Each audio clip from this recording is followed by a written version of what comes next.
चलो,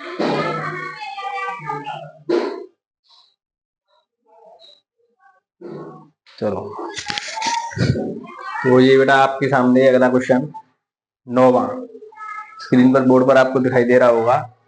ठीक है, एक बार वीडियो पे से देखते रहे, थोड़ा क्लियरिटी दिखाई देगी। तो बेटा 9वें सवाल में वही पुरानी चीज करनी है हमको। हम आगे बढ़ रहे हैं, सवाल करते हैं। हमने आपको एक तरीका बताया था, क्या दिया है क्या पूछा है। ठीक है, तो सबसे पहले हम ये देखेंगे क्या दिया है। एक गुब्बारा जो सदैव गोलाकार है, गोला है ये ध्यान रखेंगे। ठीक है, गोलाकार है, गोलाकार है जिसकी त्रिज्या परिवर्तनशील है। इसका मतलब ये है त्रिज्या परिवर्तनशील है। त्रिज्या के सापेक्ष आयतन के परिवर्तन की दर ज्ञात की, यानी एक तो ये दिया है कि डी आर बटे डी टी ये परिवर्तनशील है, लेकिन ये पता नहीं है क्या है, कुछ नहीं दिया है वैसे ही। ठीक है, निकालना नहीं है, उसने बोला है परिवर्तनशील है। दूसरी चीज निकालना क्या है, आयतन के परिवर्तन की दर त्रिज्या के सापेक्ष। यहां नई बात सामने, त्रिज्या के सापेक्ष, यानी डी बटे डी आर त्रिज्या के सापेक्ष और क्या आयतन, ये ज्ञात करवा रहा है। ठीक है, बस इतना काम है, इसको ज्ञात करवा रहा है। और ये आर बराबर हमको 10 दी है, इसका कोई मतलब नहीं है। देखते हैं आगे, डी ओवर डी आर लड़के, आयतन का फॉर्मूला होता है 4/3 पाई आर क्यू। यहां तक क्लियर बेटा। हमको आर के सापेक्ष इसका अवकलन करना है, किसके सापेक्ष, आर के सापेक्ष। ठीक है, 4/3 बाहर, पाई बाहर, और बेटा आर क्यू का हो जाएगा 3r²। आर का 1, क्योंकि किसके सापेक्ष कर रहे हैं, आर के सापेक्ष। कंप्लीट, बस यही पूछा था, कोई मतलब नहीं है इसका। आर की वैल्यू डायरेक्ट कितनी लगा दें, 10। 4/3 पाई इंटू 3 इंटू 10 का स्क्वायर करेंगे तो 100। 3 से 3 कैंसिल, 100 का 4 में मल्टीप्लाई तो 400, और पाई आएगा ही आएगा साथ। यूनिट क्या करेंगे, ध्यान दें यूनिट का बच्चे। आयतन पूछा था तो सेंटीमीटर क्यूब होगा, पर अब की एस नहीं आएगा, समय नहीं आएगा। किसके सापेक्ष किया है, त्रिज्या के सापेक्ष, और त्रिज्या किसमें नापती है, सेंटीमीटर। इस बात का ध्यान रखेंगे बच्चे, यहाँ गलती करते हैं हर बार, एस, ऐसा नहीं होगा आंसर। ठीक है, अगला क्वेश्चन देखेंगे 10वां। ठीक है, क्या हुआ वीडियो में, ठीक चल रही है वीडियो। 10वां क्वेश्चन, गर्मी पड़ रही है, कोई चिंता ना करें। 10वां आंसर मिला लें एक बार, 400 आ रहा है क्या, ठीक है बेटा। 10वां क्वेश्चन बोलेंगे, बहुत ही क्वेश्चन छोटे हैं, केवल जो हिंदी है लैंग्वेज उसको थोड़ा परेशान लिखने में वो आती है दिक्कत, और समझने में बच्चों को। 10वां प्रश्न पढ़ें। एक 5 मीटर लंबी, बढ़िया सवाल। सीढ़ी दीवार के सहारे झुकी है, दीवार के सहारे, ये सवाल नहीं होता है बच्चों पर, बच्चे परेशान रहते हैं। झुकी है, सीढ़ी का नीचे का का, ध्यान में बेटा पहले क्वेश्चन नोट कर रहा हूं। नीचे का सिरा, नीचे का सिरा जमीन के अनुदेश,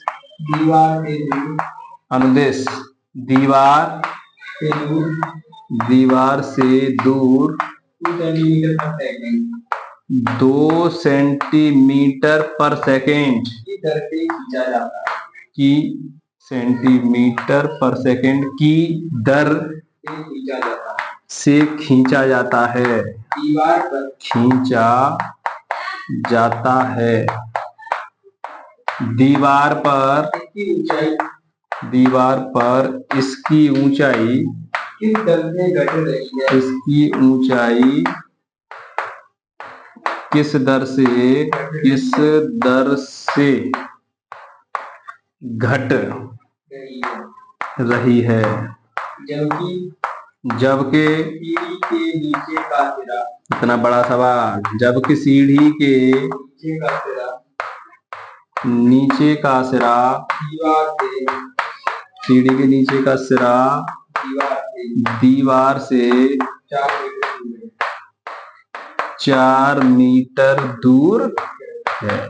बहुत ही बेहतरीन सवाल है, बच्चे परेशान रहते हैं सवाल को देखते हैं इधर उधर, इतना बड़ा सवाल। सीढ़ी वाला। सबसे पहले तो ये देखें 5 मीटर लंबी सीढ़ी, देखें हम क्या करते हैं, कैसा चित्र देखें, ये दीवार हमेशा खड़ी होगी और दीवार जमीन पर ही बनी होगी।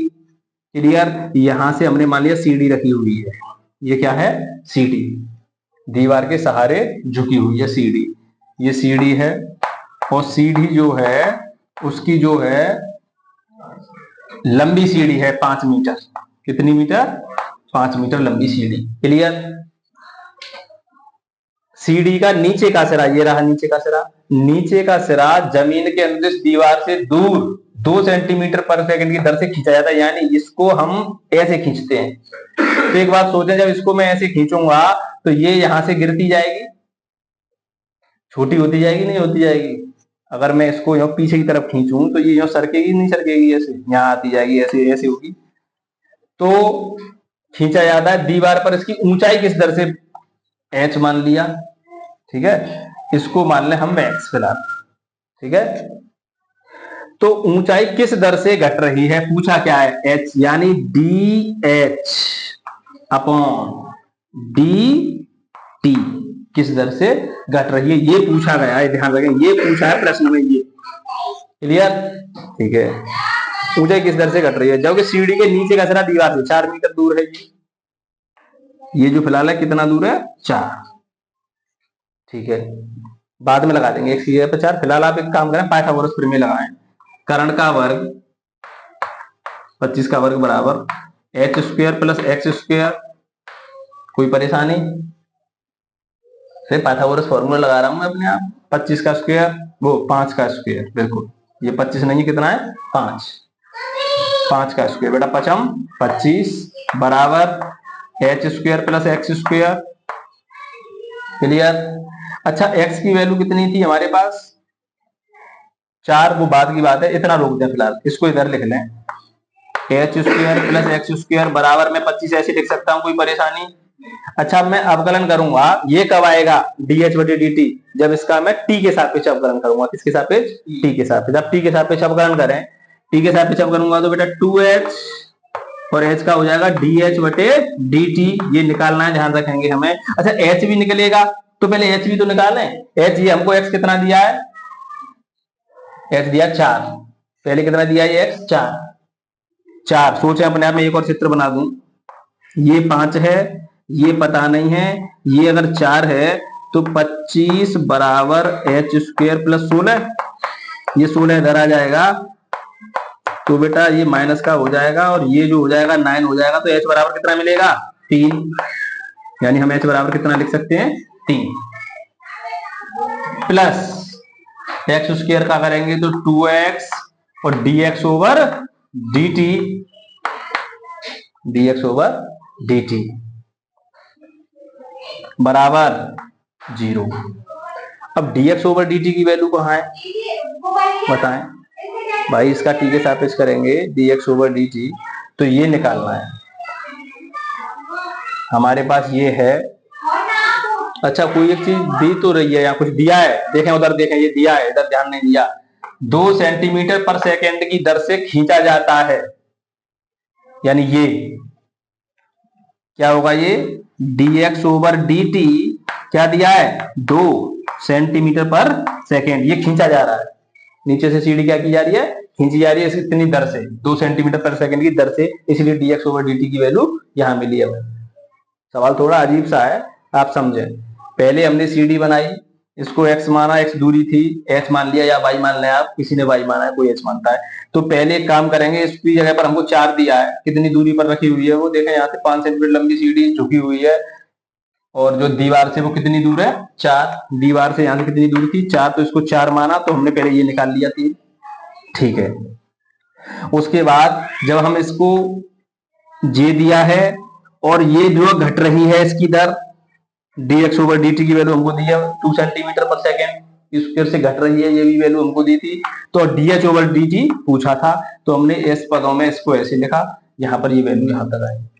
उसके बाद 2h की वैल्यू बेटा हमारे पास कितनी है, h की वैल्यू 3, ध्यान दें, और dh ओवर dt हमको निकालनी है, इसको देखते रहें।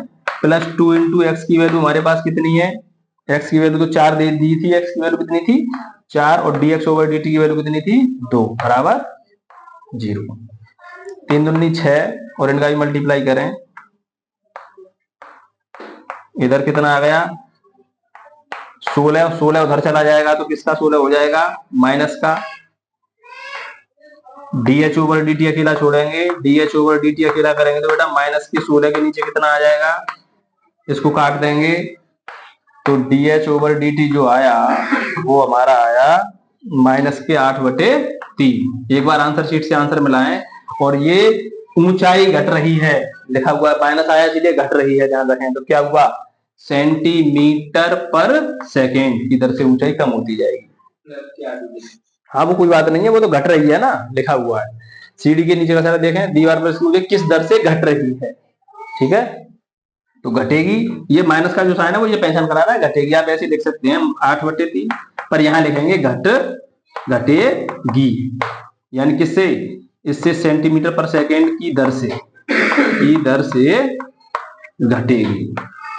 कोई परेशानी, ये मतलब है इसका, समझ में आई बात। इसी प्रकार यहां भी लिखा हुआ है कि सीढ़ी अंदर दीवार से दूर 2 सेंटीमीटर पर सेकंड की दर से खींचा जाता है, इसको खींचा जाता है इधर, इसलिए dx ओवर dt की वैल्यू इधर बढ़ेगी उधर से घटेगी।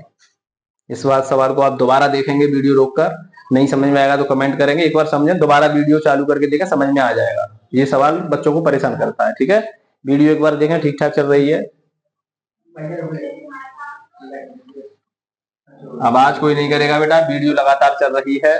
आप सवाल को उसमें से उतार देना, इसको आप यहाँ से खींच सकते हैं। मैं सवाल लिखूंगा पहले, उसके बाद इसको मिटा दूंगा, ठीक है। सवाल बोल बेटा एक, इसको मैं भी साफ करूंगा। पहले अगला सवाल 11वां सवाल, 11वां सवाल, यही सवाल जब बच्चों को सबसे ज्यादा परेशान करता है, ऐसा है कुछ नहीं है। 11वां बोल रहे हैं एक बार लड़के,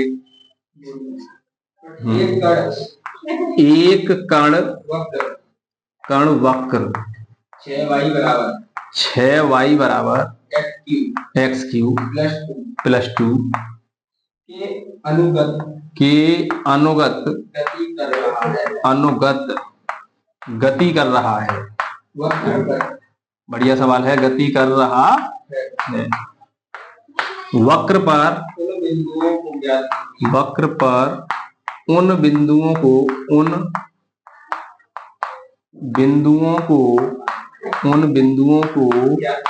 ज्ञात कीजिए जबकि x, बढ़िया सवाल है, समझने वाली बात है, x निर्देशांक की तुलना में y निर्देशांक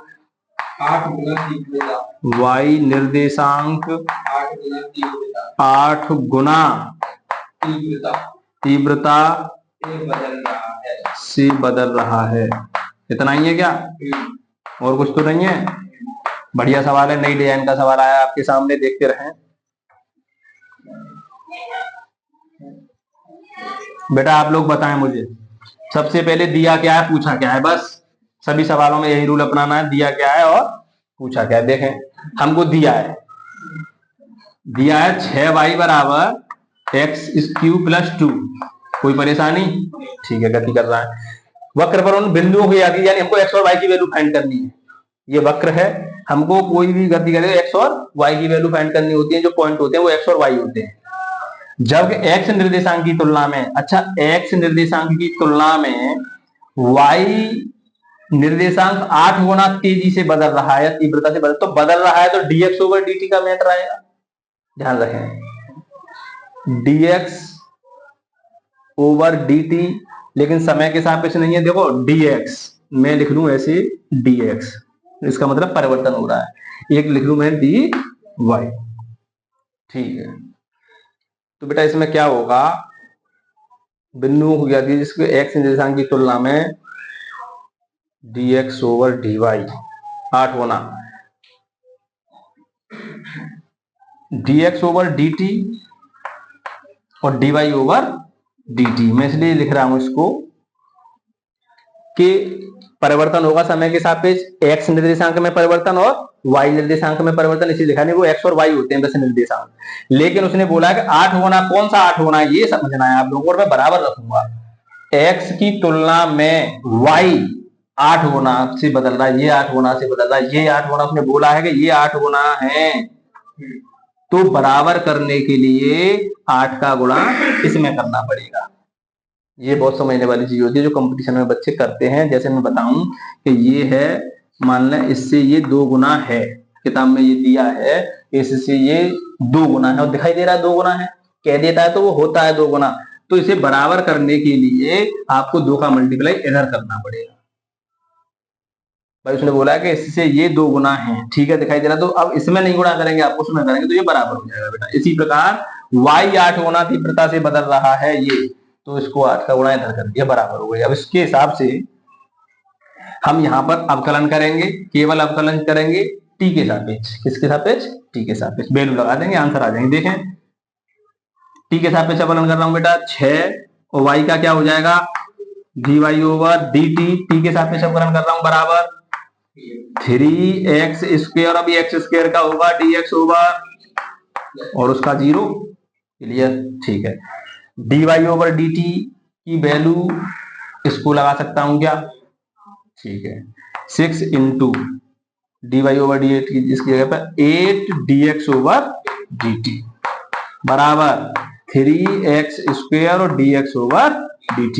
dx ओवर dt से dx ओवर dt कैंसिल हो सकता है क्या, दोनों बराबर से इधर उधर लाएंगे तो क्या बचा, 8 से 48 बराबर 3x 2t value x square की, x स्क्वायर अकेला छोड़ेंगे तो बेटा 3 इसके कहा आ जाएगा नीचे, इसका इसमें भाग दे देंगे तो 3 अगर 3 3 18, x स्क्वायर बराबर 16 होगा, तो x बराबर 4 तो होगा लेकिन प्लस माइनस 4 होगा, क्योंकि आप छोटी क्लास में नहीं है कि डायरेक्ट बच्चे कर देते हैं कि x स्क्वायर बराबर 16 सुना है इधर, तो x बराबर 4 लिख देते हैं बच्चे। ये गलत है। क्यों गलत है कि हम पॉजिटिव नंबर ले लेते हैं, लेकिन जब स्क्वायर वाला मैटर है तो कितने मान निकलेंगे, 2 मान निकलेंगे। अभी मान सही नहीं है क्योंकि अभी y की वैल्यू भी फाइंड करनी है। ये किसकी वैल्यू आई है, x की, यानी x की वैल्यू जो आई है वो एक तो हम प्लस की 4 आई है और बेटा एक बार एक क्या आई है माइनस की 4, ये हमारी x की वैल्यू मिली। अब सोचें अपने आप y की वैल्यू कैसे निकलेगी, जब मैं यहाँ रख दूंगा x की वैल्यू तो y की वैल्यू अपने आप निकल आएंगी। तो पहले मैं रख रहा हूँ x बराबर 4, बिल्कुल, फिर माइनस की भी रखूंगा, इसलिए दो वैल्यू निकलेंगी, याद रखें। 6y बराबर x की जगह पर 4 बेटा, और 4 का इसमें 3 बार लिखूंगा, 4 की पावर 3 लिख ले, अभी बच्चे परेशान रहते हैं। 6y बराबर 4 चौक 16 चौक 64, 64 और 2 66, तो y बराबर 66 के नीचे 6 और बेटा ये कट जाएगा 11 बार, यानी y की वैल्यू कितनी मिली, 11। यानी एक जो पॉइंट आए हैं हमारे वो क्या आए हैं, 4x का मान कोमा 11, एक तो ये है। अब मैं लगाऊंगा x बराबर -4, x बराबर -4 इसमें लगाएं तो 6y बराबर -4 लगाऊंगा तो माइनस के आएंगे, जो पावर बेटा दशम नंबर है, माइनस के 64 और प्लस के कितना लगा हुआ है 2, तो 6y बराबर कितना हो गया, ये माइनस का 62 घट जाएगा, तो y बराबर आ जाएगा हमारा -62/6 और 2 से इसको काटूंगा, 2 से 2 3 6, 2 एकम 2, 2 3 6, यानी हमारे जो पॉइंट आए हैं वो आएंगे, x की वैल्यू कितनी लगाई थी -4 और y की वैल्यू मिली -31/3। अब आप आंसर मिलाएं एक बार, ये पॉइंट है। ऐसे सवाल इस प्रकार किए जाते हैं, बच्चे परेशान रहते हैं कि x निर्देशांक x है, लेकिन जो बदलाव बोला है उसने कि परिवर्तन हो रहा है, तो फिर तो d ओवर dt और x लिखना पड़ेगा। भाई x निर्देशांक x होता है, y निर्देशांक y होता है।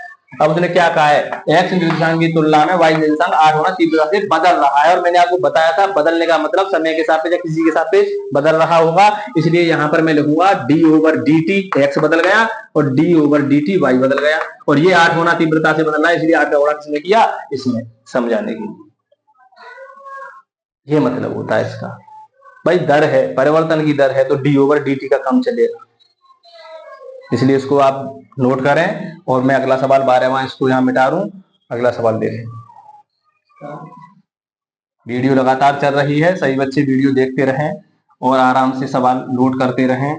पहले आप अगला सवाल बोलना लड़के में, 12वां सवाल है, कौन सा है, 12वां बेटा बोले। हवा के एक बुलबुले, समझ गए होंगे। हवा का बुलबुला यानी गोला, गोला बनेगा। हवा के एक बुलबुले की त्रिज्या, ऐसे सवाल तुरंत देखते ही करेंगे आप। त्रिज्या 1/2 सेंटीमीटर पर सेकेंड की दर से बढ़ रही है। बढ़े या घटे आप समझ लेंगे, डी का चक्कर है, बढ़ रही है। बहुत ही सरल सवाल डाल दिया। बुलबुले का आयतन किस दर से बढ़ रहा है, इतना ही सवाल है। किस दर से बढ़ रहा है, जबकि त्रिज्या कितनी 1 सेंटीमीटर है। बहुत ही नॉर्मल सवाल, पुराना सवाल दिख रहा है आप लोगों को, ऐसी कोई ज्यादा बड़ी बात नहीं है। बता देंगे आप क्या दिया है, क्या पूछा, बस इतना सा काम है। ये जो सवाल था अभी क्या है, ये तो थोड़ा लगता है कि हाँ अच्छा सवाल था। ऐसे सवाल आपको आगे जो चैप्टर आएगा इसी में है, उसमें अच्छी तरीके से समझ में आएगा। स्पर्श और उसमें 6.3 में शायद, ठीक है। देखें क्या दिया है, त्रिज्या यानी डी आर बटे डी टी की वैल्यू दी है 1/2। तुम बोलेंगे क्यों, कैसे पता चला? त्रिज्या बढ़ रही है, त्रिज्या बढ़ रही है, समय के सापेक्ष बढ़ रही है। क्या पूछा? आयतन यानी डी वी, आयतन लिख दिया, और डी टी ये पूछा गया है। बस इतना सा काम है। आर की वैल्यू 1 लगाएंगे लास्ट में। बड़ा सरल सवाल, पुराना सवाल, इससे छेड़े नहीं क्योंकि कुछ नहीं होगा, फॉर्मूला नहीं होता है। इसको देखें बेटा, d/dt। अब यही बच्चे परेशान हो जाते हैं कि यहाँ पर मैं v की जगह क्या लगाऊंगा, यानी आयतन। क्या आयतन है? बुलबुला, और बुलबुला एक तरीका से गोला, क्योंकि सर्कल तो होगा नहीं। आयतन, गोले का आयतन 4/3 पाई आर क्यू। ठीक है, ध्यान दे लड़के, मोबाइल को बंद कर ले। अवकलन किसके सापेक्ष अवकलन करना है? टी के सापेक्ष। मैंने ये वाली एक्सरसाइज इतनी अच्छी तरह से कराई है कि आपको शायद कहीं यूट्यूब पर नहीं मिलेगी और ना कोई आपको समझाएगा, इसलिए इसको बारीकी से समझें। बहुत ही अच्छे तरीके से मैं आपको समझा रहा हूँ कि आपको रटना कुछ नहीं है। बच्चे इससे घबरा जाते हैं, क्या करें, दिया क्या है, पूछा क्या है, दो बात लिखें। हमको दिया था ये, पूछा है ये, उसका फॉर्मूला लगा दिया। इसका अवकलन करना है टी के सापेक्ष, तो ये तो कांस्टेंट है 4/3 पाई, तो बाहर आ जाएगा बेटा। इसका हो जाएगा 3r² इंटू dr/dt, जो टी के सापेक्ष किया जा रहा है। dr/dt की वैल्यू हमारे पास 1/2, उधर लगा दे। मैं लिख देता हूँ इसको, समीकरण 1 समीकरण 2 आप कर लेना। 4/3 इसी को पूछा गया, ध्यान दें, into pi into 3r², r की वैल्यू 1, r बराबर 1, और बेटा r का स्क्वायर करेंगे तो 1 ही आएगा, समझ गए होंगे आप। इंटू dr/dt की वैल्यू 1/2, यही को पूछा इसको, 3 से 3। इस 2 से यानी क्या बचा, 2 एकम 2 एकम 2, 2 पाई यूनिट लड़के। आयतन, आयतन की यूनिट क्यू पर सेकेंड। उत्तर एक बार मिलाएं सही बच्चे, बहुत ही नॉर्मल सवाल हो जाता है। इतने छोटे छोटे सवाल हैं, तो कोई परेशानी नहीं आ रही होगी आप लोगों को, समझ रहे होंगे बच्चे। वीडियो साफ आ रही है कि नहीं आ रही है लड़के हो? ठीक है बेटा, अगला सवाल बोलेंगे आप। कितने सवाल हो चुके हैं इसके, 12 हो गए। कितने सवाल और बचे हैं? 18। वो उधर तो एक लाइन के हैं 2-3 सवाल, कोई बात नहीं। आप लोग अगला बोल रहे हैं पहले, क्या है अगला? 13वां बोले। एक गुब्बारा, गुब्बारा जो, ये लिखने में थोड़ी परेशानी आती है, ये समय लगता है। जो सदैव गोलाकार रहता है,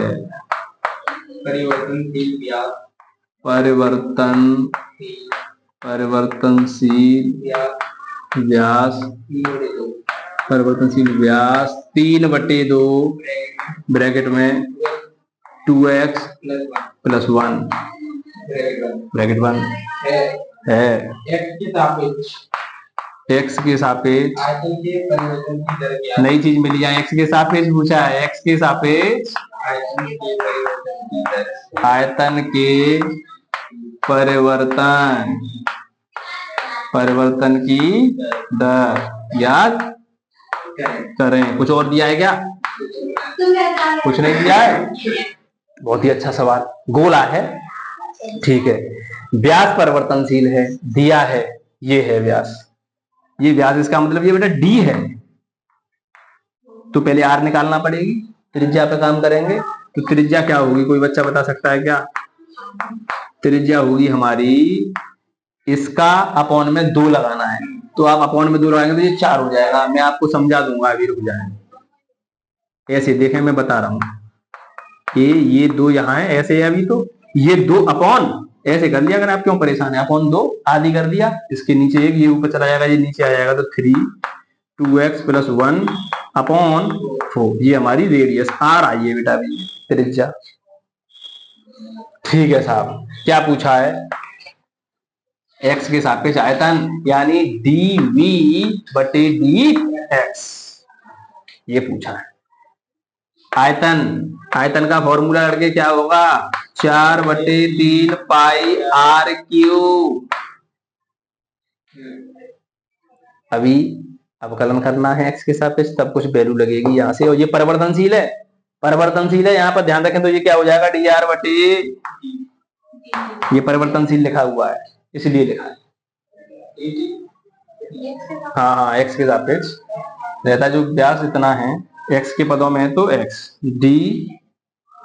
dr/dx, क्लियर? ठीक है, इसका अवकलन वैल्यू लगा दूंगा बाद में, अवकलन करने के बाद उत्तर आ जाएगा।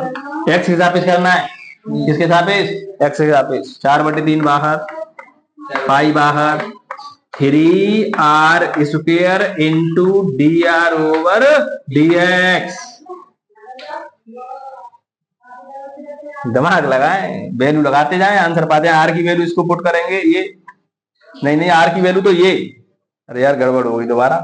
आर की वैल्यू क्या, यहाँ dr/dt की वैल्यू लगानी पड़ेगी, ये और फिर आर की वैल्यू, ये आर की वैल्यू है। क्या पूछ रहा है? ये तो पूछ रहा है इसको, 3 से 3 कैंसिल, 4 पाई। एक बार आंसर देखना, x के पदों में है क्या? x के पदों में ही होगा, क्योंकि ये हट जाएगा यहाँ से बेटा। r की वैल्यू लगानी पड़ेगी, ये दिया है व्यास, ये दिया है, तो इसकी त्रिज्या भी निकालनी पड़ेगी आपको। देखें, एक बार आंसर देखें, मैं उसके हिसाब से करूंगा। हाँ, 27/8 पाई 2x + 1 का होल स्क्वायर, ये है, ठीक है। आर गायब है इसमें से, ध्यान रखें, आर गायब है, लगा दें यहां तक क्लियर। गुणा r², यानी r की वैल्यू हमारी ये थी, तो बेटा स्क्वायर 3 × 9/4 × 16, और यहाँ पर जो है 2x + 1 का स्क्वायर, तो इसका भी होल स्क्वायर होगा, यहाँ पर स्क्वायर लगा हुआ है, इंटू dr/dx। ये कुछ गड़बड़ हो गया है क्या? ये व्यास दिया है, परिवर्तनशील तो व्यास है, तो बेटा त्रिज्या क्या होगी, एक बार देखें, इसको समझें। तो बेटा इसमें थोड़ी हमको मिस्टेक लगी बेटा, इसका जो व्यास परिवर्तनशील है, लेकिन इसकी त्रिज्या कितनी हो गई? 3/4 2x + 1, ठीक है। तो क्या करेंगे आप लोग, अभी आप अवकलन नहीं करेंगे, क्योंकि dx ओवर उसका मान हमको दिया नहीं है, तो क्या करें आप लोग, पहले इसमें मान लगा लें, जो r की वैल्यू है, ये जो है r की वैल्यू आप इसमें लगाएं, उसके बाद अवकलन करेंगे, क्योंकि x में आ जाएगा वो d/dx। अभी अवकलन नहीं करना, ध्यान दें।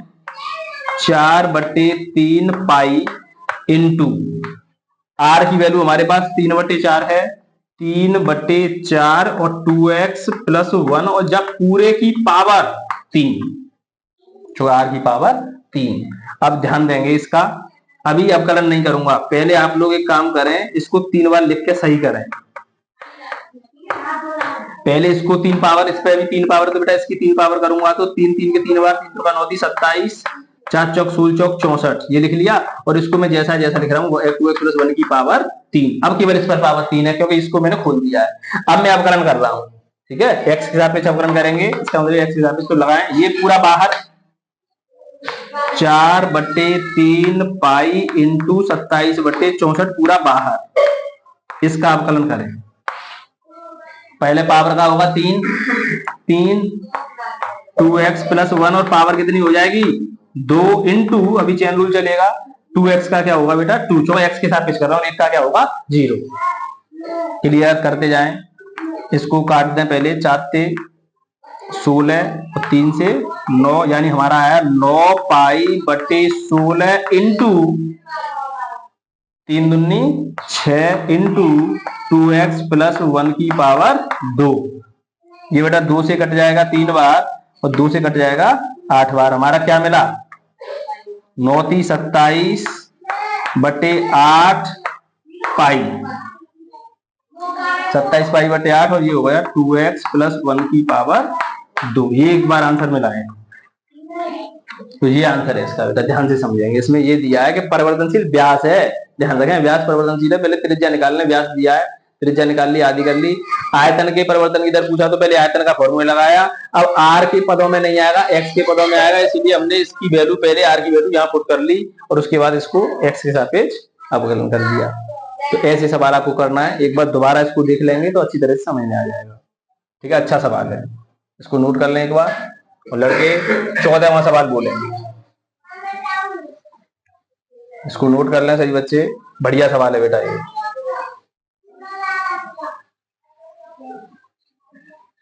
चौदहवां सवाल पढ़ेगा लड़के एक बार, कोई सवाल होता है ऐसा अच्छा आ जाता है। 14वां, एक बढ़िया सवाल है बेटा, इसको और करेंगे वीडियो में, फिर अगले दिन। एक पाइप से रेत 12 सेंटीमीटर क्यूब पर सेकेंड की दर से गिर रही है, दर से गिर रही है, रुक जाए एक बार, गिर रही है, फिर गिरती रेत जमीन पर बिल्कुल शंकु बनाएगी। एक ऐसा शंकु बनाती है जिसकी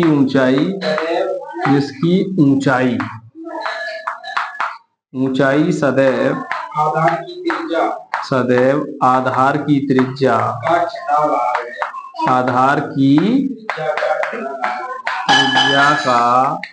छठा भाग, यानी 1/6 भाग लिख दूंगे, छठा भाग है। रेत से बने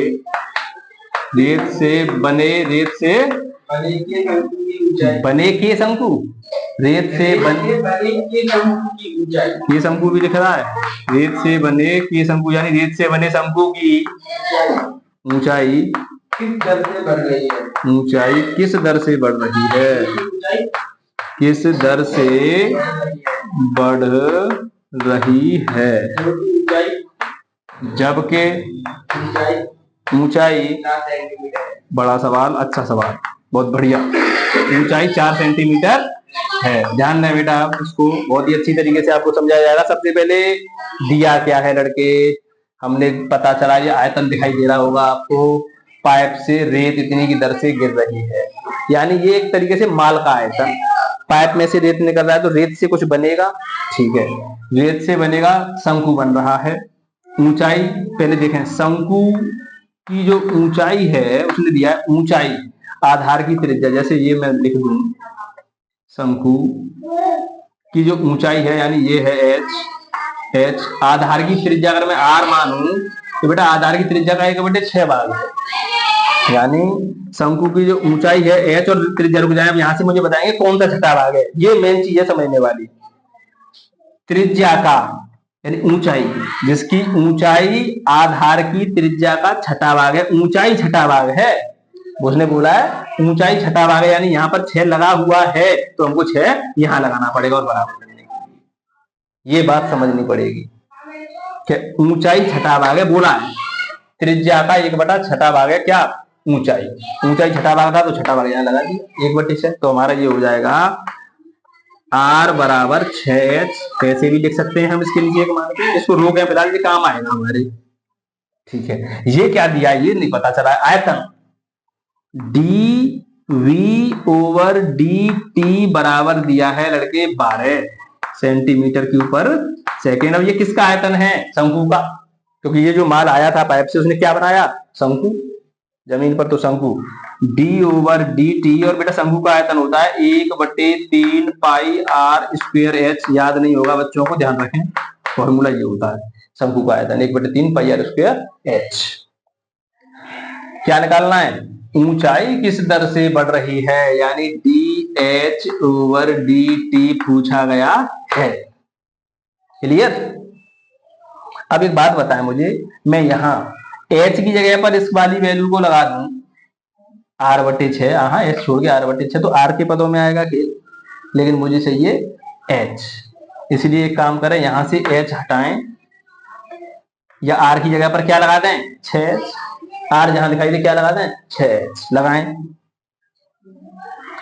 d/dt 1/3 पाई r स्क्वायर, यानी 6h का स्क्वायर, यानी 36h स्क्वायर इंटू h बराबर क्या दिया है? 12। ये बात समझ में आई कि नहीं आई? केवल r की जगह पर मैंने लगाया 6h और उसका स्क्वायर सीधे 36h स्क्वायर। क्लियर? इसका मल्टीप्लाई करना भी अवकलन नहीं किया है, अवकलन करूंगा। 1/3 काट लूंगा, इससे काट सकता हूं, 3 से पहले काटने से तो कितना हो जाएगा? 4 नंबर कटेगा 12, यानी बेटा ये क्या आ जाए? 12h³ स्क्वायर, यहाँ एक ऐसे यहाँ है तो ये बचा 12h³, और पाई भी है साथ में यहाँ पर, बराबर क्या चल रहा है? 12। अरे ये d/dt t के सापेक्ष अवकलन,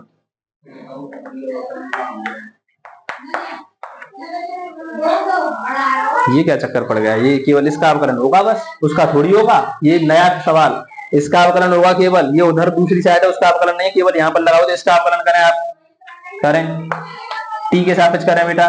12 बाहर, h³ का क्या हो जाएगा? 3h² इंटू dH/dt, और बराबर क्या चल रहा है इधर? 12। बच्चे जीरो कर देते हैं इधर, बच्चे जीरो कर देते हैं। हाँ पाई और रह गया है, पाई को बाहर क्यों नहीं निकाला? यहाँ बाहर निकालना है 12 पाई, क्योंकि कांस्टेंट को तो बाहर निकाले भाई। 12 पाई बाहर, h³ का हो गया 3h² dH/dt बराबर 12। यहाँ बच्चे जीरो लिख देते हैं, वो इसका भी अवकलन समझ लेते हैं, लेकिन ऐसा नहीं है। ठीक है, dH/dt अकेला छोड़ूंगा, ये पूरा मैटर गुणा में लगा हुआ है, ये कहाँ जाएगा? इसके नीचे। या आप आसानी से कर सकते हैं, इसको काट सकता हूँ, लेकिन रहने दें, आप पहले कर dH/dt अकेला छोड़ेंगे बेटा, यही पूछ रहा है। ठीक है, 12 ऊपर, नीचे क्या बचा लड़के? 12 गुणा 3 पाई गुणा h², मान लगा दूंगा 12 गुणा 3 गुणा h² गुणा पाई, पाई भी है, 12 गुणा 3 गुणा h² गुणा पाई। ऊंचाई 4, h की वैल्यू क्या दे रखी है? 4, h की 3 पहले चले लिखें, 12 से 12 काट दूं क्या? ऊपर 1 बचा बेटा, ध्यान रखिए, नीचे क्या बचा? 3 गुणा h², यानी 4 का स्क्वायर 4 चौक 16 इंटू पाई, और कुछ तो नहीं बचा है।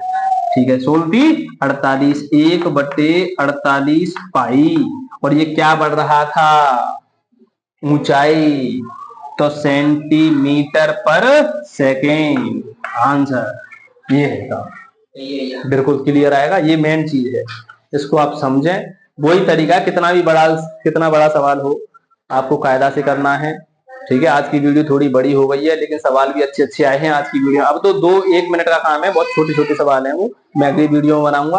अच्छी प्रश्नावली है, इसको सवालों को करें, ज्यादा से ज्यादा बच्चों को बताएं, उनके समझ में आएगी। जो बच्चा नहीं कर पाता है, वीडियो को पीछे करके एक बार जरूर देख लिया करें कि कैसे किया है, तो आपके और समझ में आ जाएगा। और फिर भी कोई बात समझ में नहीं आ रही तो आप कमेंट में जरूर लिखें कि सर मेरी समझ में ये नहीं आया, आपको और नए तरीके से एक्सप्लेन किया जाएगा। तो बहुत सवाल होते हैं। ठीक है, तो बेटा आज का काम इतना ही, धन्यवाद।